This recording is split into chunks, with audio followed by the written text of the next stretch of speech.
1421. A 14-year-old girl kneels in a crimson-stained courtyard. Around her, 2,799 other women wait in silence. They don't know why they've been assembled. Then the executioners arrive with blades. By nightfall, all 2,800 are dead, sliced apart on their emperor's orders. Their crime?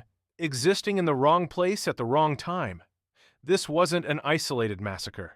For 276 years, Ming emperors controlled every aspect of their palace women's lives, including how they died. Today, we're counting down 7 brutal methods these rulers used to kill the women who served them. The Ming Dynasty ruled China from 1368 to 1644. History remembers it as one of the greatest eras of orderly government. The Forbidden City stood as an architectural wonder, a testament to imperial power. But behind those vermillion walls lived a different reality. Thousands of women were imprisoned inside the palace. Girls as young as 13, selected from across the empire. Once they entered, they never left. Couldn't see their families, couldn't choose their fate. Their sole purpose was serving the emperor's pleasure and bearing his sons. What we're about to uncover isn't legend. These are documented cases, verified through palace records, tomb excavations, and the desperate writings of survivors. Number 7. Lady Wang gives birth to a son, the emperor's firstborn male heir. This should bring favor. Security instead, Emperor Wanli pretends she doesn't exist. She had been a palace maid. One night with the emperor, when she became pregnant, he was deeply embarrassed, too lowborn to acknowledge. Only after his mother intervened did he grudgingly elevate her to Consort Gong. But he never visited her again. For 38 years, she raised the crown prince alone. The emperor openly favored noble consort Zheng instead, triggering a succession crisis that paralyzed the court for decades. Your son is the crown prince, yet you're treated like you don't exist. She spent her days crying, not occasionally, constantly. Palace servants reported hearing her sobs echo through empty halls. She wept so much for so long that she damaged her eyes. Eventually, she went completely blind. The woman who gave the empire its future emperor couldn't see his face anymore. When her son finally became emperor in 1620, he posthumously honored her. But she had already spent 40 years weeping in the shadows. The Palace of Great Brilliance gained a new nickname, the Cold Palace. Number 6. 1435. The Xuande Emperor has died. His funeral preparations begin, and 10 of his concubines prepare to die. Not because they committed crimes, because they failed to bear children. This was Xunzang, funeral human sacrifice. Concubines who had not given the emperor offspring must follow him into death. The 10 women are given a final feast, fine wines and jade cups. For one last night, they're treated as valued members of the court. It's their funeral banquet. The next morning, they're dressed in ceremonial silk, their hair arranged elaborately with jade hairpins. Then they're led to a hall where wooden platforms wait. Around each neck, a white silk noose. Officials read the imperial decree. Their families will receive honors, stipends, noble titles. One by one, the platforms are kicked away. Some didn't die immediately. Palace records hint at struggles, adjustments, prolonged minutes before stillness. 10 women. 10 lives erased because they couldn't conceive. The Xuande Emperor had 12 concubines total. Only the 4 who bore children were spared. This practice continued through 5 Ming emperors until 1464, claiming over 100 lives. Number 5. The Yongle Emperor is dead. He collapsed during a military campaign, his body transported back to Beijing in a sealed carriage. Now comes the burial. 16 of his concubines are selected for Xunzang, not the oldest, not the ones who fell from favor. 16 women in their prime, chosen to serve him in the afterlife. At the tomb site, the ritual begins. But archaeological evidence suggests something darker than simple hanging. On either side of the main burial mound, excavations revealed vertical shafts, not horizontal graves, vertical wells deep into the earth. Inside, archaeologists found remains positioned upright, standing. Some accounts claim the women were buried alive in these shafts, lowered into darkness, earth filled in above them, entombed standing as eternal guardians. Number 4. The Jiajing Emperor lies in his chambers. He's taken his nightly dose of immortality elixir, a concoction containing red lead, extracted from the menstrual blood of virgin girls.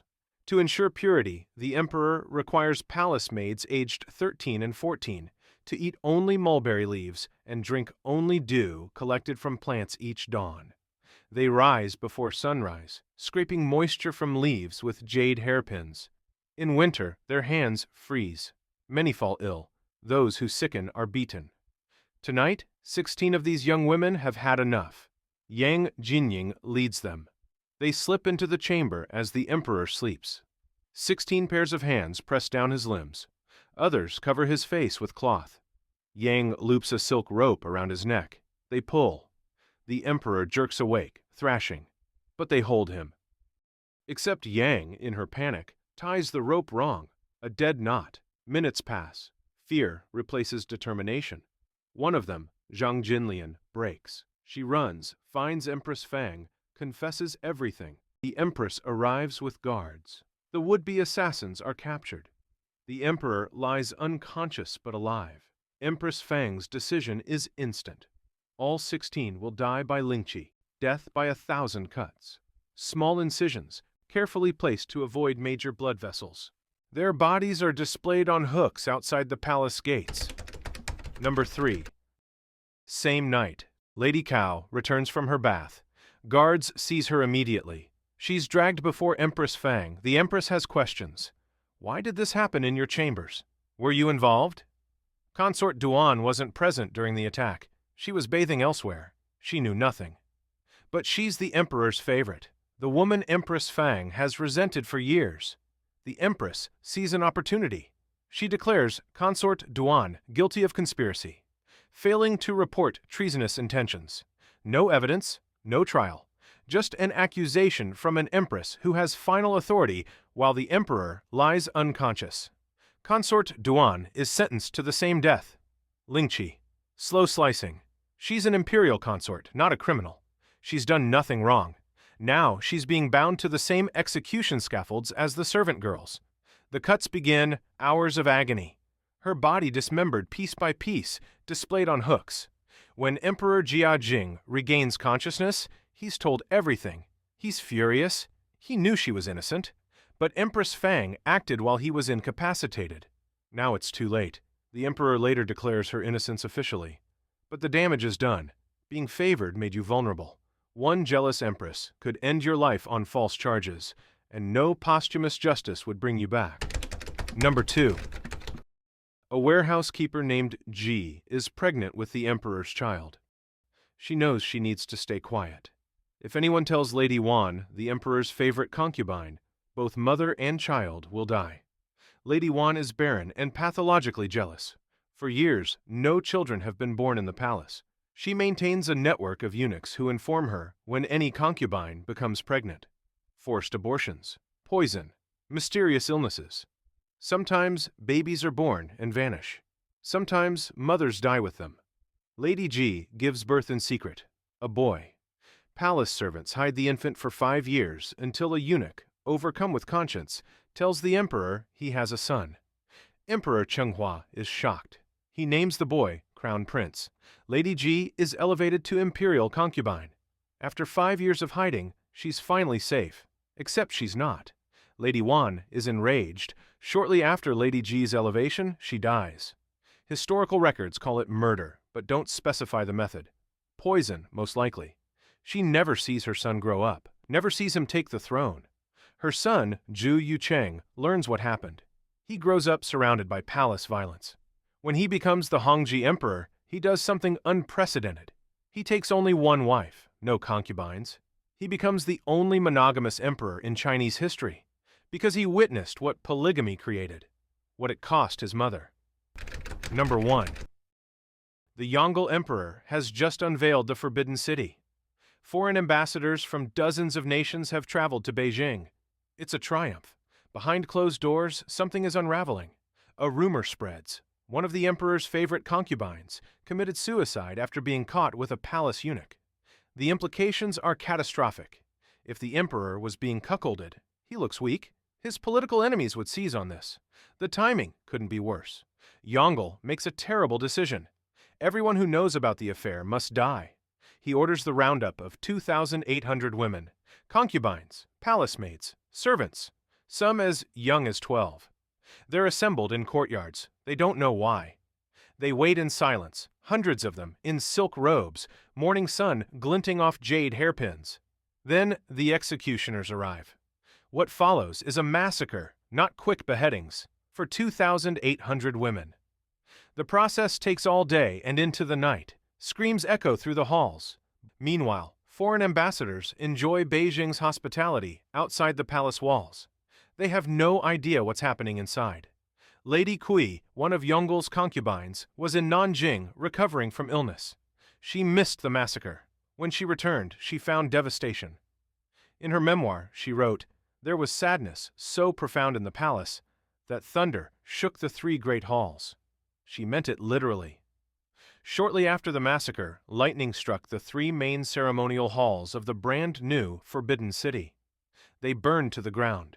People whispered about divine retribution. Even Yongle reportedly fell into depression, but he never admitted the massacre publicly. There's no mention in official records. He tried to erase it from history entirely. He couldn't erase it from Lady Cui's memory. She survived 3 more years. Then, in 1424, when Yongle died, she and 15 other surviving concubines were hung from white silk nooses on the day of his funeral. At least she had documented what happened, which means we know. It remains the largest mass execution in Forbidden City history. 7 methods, hundreds of victims, 2.5 centuries of institutional cruelty. The Forbidden City still stands in Beijing. Tourists walk its courtyards, marvel at its architecture. The wells where women were buried alive are still there, beneath the ground. But the blood has been scrubbed from the stones. The screams have faded. The official records were sanitized or destroyed. Only the desperate writings of survivors remain. Testimony that power, unchecked, creates suffering. That history's grandest palaces often conceal its darkest cruelties.